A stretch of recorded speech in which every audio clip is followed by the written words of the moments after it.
हार्दिक अभिनंदन। Last video में हमने केंद्र सरकार के विभिन्न शाखाओं के बारे में पढ़ा था। केंद्र सरकार के जो शासन के अंग है, व्यवस्थापिका, कार्यपालिका, न्यायपालिका, इनसे रिलेटेड कुछ महत्वपूर्ण प्रश्न किए थे, जिसमें हमें लोकसभा, राज्यसभा, प्रधानमंत्री, उपराष्ट्रपति और सुप्रीम कोर्ट के प्रमुख शक्तियों के बारे में हमने अध्ययन किया था।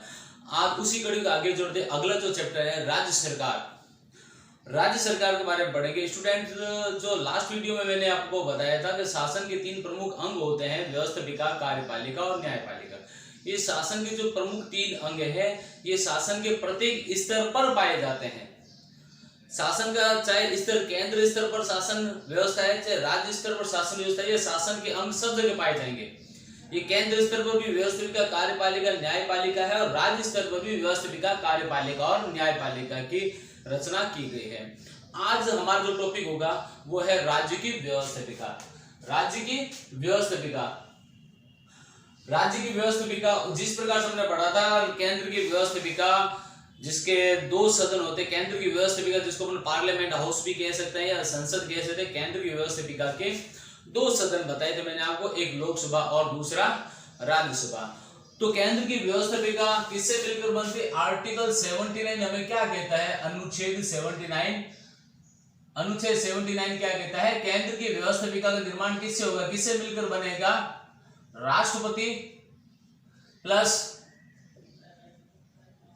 लोकसभा और राज्यसभा, इनसे मिलकर के केंद्र की व्यवस्थापिका सेंट्रल पार्लियामेंट हाउस बनेगा। केंद्र की व्यवस्थापिका बनेगी। अनुच्छेद 79 के अंदर यह बात बताई गई है कि केंद्र की व्यवस्थापिका राष्ट्रपति, लोकसभा और राज्यसभा तीनों अंगों से मिलकर के बनेगा। यही बात राज्य सरकार पर भी लागू होती है। आर्टिकल 168, आर्टिकल 168 क्या कहता है? व्हाइट बोर्ड की व्हाइट स्क्रीन पर बड़े ध्यान से देखिए क्या लिखा हुआ है। अनुच्छेद 168 जैसे अनुच्छेद 79 है, आर्टिकल 79 क्या कहता है कि केंद्र की व्यवस्थापिका राष्ट्रपति, लोकसभा और राज्यसभा से मिलकर बनेगा। सेम टू सेम यही बात इस अनुच्छेद में कही जा रही है। आर्टिकल 168 में क्या बताई जा रही है? प्रत्येक राज्य के लिए एक विधानमंडल होगा जो राज्यपाल तथा कुछ राज्यों में 2 सदन और कुछ राज्यों में 1 सदन से मिलकर के बनेगा। केंद्र की व्यवस्थापिका 2 सदनात्मक थी, द्विसदनात्मक लोकसभा और राज्यसभा। उसी प्रकार राज्य की जो व्यवस्थापिका है वो भी द्विसदनात्मक है। कौन सी? द्विसदनात्मक, जिसमें 2 सदन है, जिसमें एक पहला जो सदन उसको विधानसभा कहते हैं, दूसरे सदन को विधान परिषद कहते हैं। आगे बात समझे, पहला विधानसभा, दूसरा विधान परिषद। भारत के कुछ राज्यों में तो केवल 1 सदन है, कुछ राज्यों में 2 सदन है। जहां पर ये दोनों सदन है, जहां पर विधानसभा भी है और विधान परिषद भी, उसको संयुक्त रूप से क्या कहते हैं? विधानमंडल कहते हैं। राजस्थान में व्यवस्थापिका का एक ही अंग है, विधानसभा। अर्थात राजस्थान की जो व्यवस्थापिका है वो 1 सदनात्मक, राजस्थान में 1 सदनात्मक शासन व्यवस्था है, वो केवल विधानसभा। मतलब राजस्थान की जो व्यवस्थापिका है वो राज्यपाल और विधानसभा से मिलकर बन रही है। बाकी कुछ एक राज्य से, भारत के तो 7 राज्य से हैं जहां पर द्विसदनात्मक राज्य व्यवस्था है।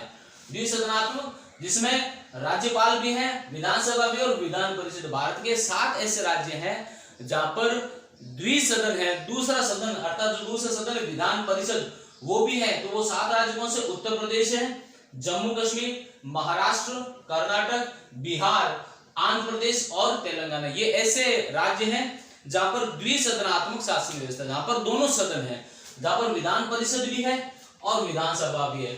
तो ऐसे 7 राज्यों की जो व्यवस्थापिका उसको क्या कहेंगे? विधानमंडल कहेंगे।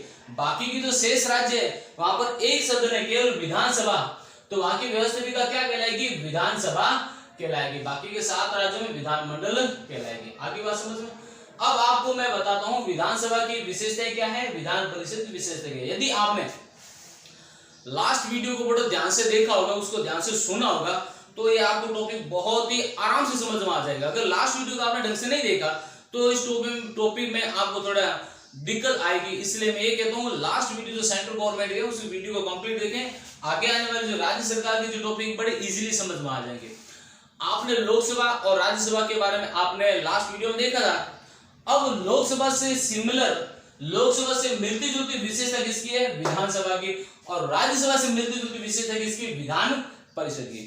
देखिए मैं आपको बताता हूं, विधानसभा के बारे में पढ़ते हैं। विधानसभा की कार्यवाही का संचालन कौन करता है? अध्यक्ष और उपाध्यक्ष करता है। सेम वही बात है, विधानसभा के सदस्यों में से एक को अध्यक्ष, दूसरे को उपाध्यक्ष चुना जाता है। अध्यक्ष अपना त्यागपत्र उपाध्यक्ष को देता है और उपाध्यक्ष अपना त्यागपत्र अध्यक्ष को देता है। वही कार्यवाही का, विधानसभा की कार्यवाही का संचालन करता है। लोकसभा में कार्यवाही का संचालन कौन करता है? अध्यक्ष और उपाध्यक्ष। विधानसभा के लिए न्यूनतम आयु कितने सदस्यों की? 25 वर्ष है। विधानसभा का कार्यकाल कितने वर्ष का? 5 वर्ष का। और विधानसभा के सदस्यों का कार्यकाल भी 5 वर्ष का। अगर राज्यपाल चाहे तो विधानसभा को भंग कर सकता है। विधानसभा को अन्य किन नामों से जाने जाते हैं? प्रथम सदन कहते हैं इसको, लोकप्रिय सदन भी कहते हैं, युवाओं का सदन कहते हैं, क्योंकि इसमें न्यूनतम आयु 25 वर्ष है, इसलिए इसको युवाओं का सदन कहते हैं। इसे निम्न सदन कहते हैं और अस्थायी सदन भी कहते हैं, क्योंकि 5 वर्ष पश्चात जो विधानसभा के चुनाव होते हैं, सरकारें परिवर्तित हो जाती है, नया मुख्यमंत्री बनता है, नया मंत्री परिषद बनता है, इसलिए इसको अस्थायी सदन कहते हैं। इसके विपरीत चलते हैं विधान परिषद। विधान परिषद की कार्यवाही संचालन कौन कर रहा है? सभापति और उपसभापति। ठीक है। न्यूनतम आयु कितनी विधान परिषद के सदस्यों के लिए? वो है 30 वर्ष। सदस्यों का कार्यकाल कितने वर्ष का होता है? 6 वर्ष का होता है। विधान परिषद खुद का कार्यकाल कितना होता है? अनिश्चित होता है। ओके।